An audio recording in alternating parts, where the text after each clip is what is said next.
Hey everyone, welcome back to more reading in The Richest Man in Babylon. We're now in the second chapter titled The Richest Man in Babylon. And the reason why it's titled that is because in the previous chapter, Banzir and Kabai gathered all their friends and they went to Arkad, the richest man in Babylon, to see why he was somehow so lucky to be blessed with wealth when they grew up with him and he was no better than any of them in their schooling or anything. And he teaches them 3 lessons that he learned from a rich man called Algamish. And those 3 lessons were: first, a part of all you earn is yours to keep. That if you want to become wealthy, the first thing you must do is save at least 10% of your income. And that concept is very important in this process and the discipline that it creates. But there's a lot more to talk about that later. The second lesson is that when you go to invest that 10% that you're saving, you want to entrust your knowledge with those that actually know what they're doing. Don't entrust your knowledge to people that just say, go do this, but trust your knowledge to those that actually do it. Professionals of the field. If you want to learn something or you want to invest, learn the rules of the game. Figure out what to do, and in order to do that, you have to find somebody that's actually doing that and is already making money off of that area. And then the third is that when you make money off of your investments, the money that you earn from investing goes always back into investing until you've reached your goal of desired wealth. So those are the 3 lessons. A part of all you earn is yours to keep. Save at least 10%. You can save more if you like. When you invest, only invest under the advice of those that know what they're doing. And invest until you reach your goal. You don't go and spend your earnings until you've reached your desired goal.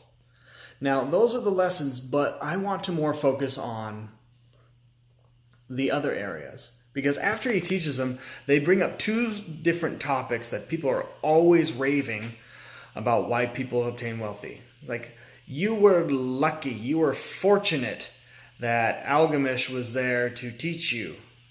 And he's like, no, I wasn't fortunate.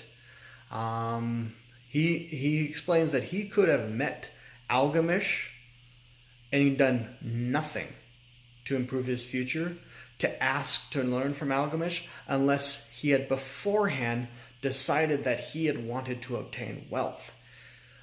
They always talked about gods and goddesses in this book because, well, Babylon, they believed in multiple gods. He says the goddess of fortune is a fickle being. And she, well, no, not fickle. Fickle or whimsical, saying that she's not going to wait for you. She's going to come up, give you an opportunity. You don't take it right away, she's gone. She does that all the time. Every single day, opportunities are passing us by, and the only reason that we don't obtain them is because we hadn't already made the decision beforehand to take them, to prepare ourselves for what was to come. So he's like, fortune has nothing to do with it. We have to first prepare ourselves mentally to make that decision. And the second was like, well, you had willpower to go on because his first investment was a terrible idea where he learned to invest under the advice of wise men. He had made a foolish one. He's like, no, willpower has nothing to do with it. Willpower can't make you lift something more than an ox can. Willpower doesn't give you the strength to travel farther than a horse or faster than a horse. Willpower doesn't do that. He says what really gets you with willpower is the simple fact that when you make a decision to do something, you do it. And his example was, if I make a decision that every time I go into the city for 100 days, I throw a pebble across the bridge when I cross it, or into the river when he crosses the bridge.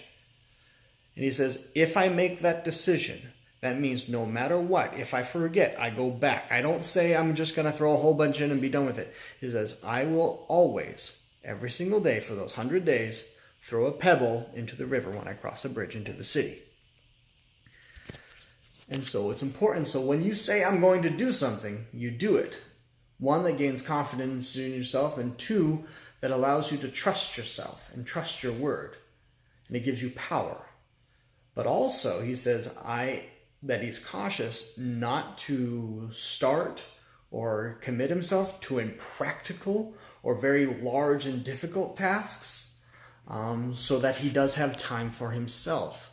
So don't be saying yes to too many things. When you're starting on this journey, only do things a piece at a time. Make sure you pace yourself. Don't go all out. Do what you need to do. And if you set something, make sure that it's something that you're going to do no matter what. And so those were the really two big lessons, I feel like, is that fortune doesn't exist. Opportunities are always passing us by. And the only way we obtain them is by choosing beforehand to take them, and then immediately making the decision when they present themselves. And second, willpower only gets us started. We have to commit to ourselves that whatever we decide to do, we will do it, no matter what. So those are the lessons in The Richest Man in Babylon, what Arcad taught all of his friends in the second chapter. So, I really like these. I already figured out that I'm actually saving a little bit more than 10% of my money. And that makes me really excited. I also need to look at ways that I can move that money forward. I do have money set aside, but I don't think I have enough yet to do any sort of investing. But we'll see. My wife and I are looking at it and seeing what we might want to do. Bouncing a few ideas around, maybe investing in something small with just a couple $1,000s, because there still are things out there, like there are vending machines or ATMs, or even simpler things. So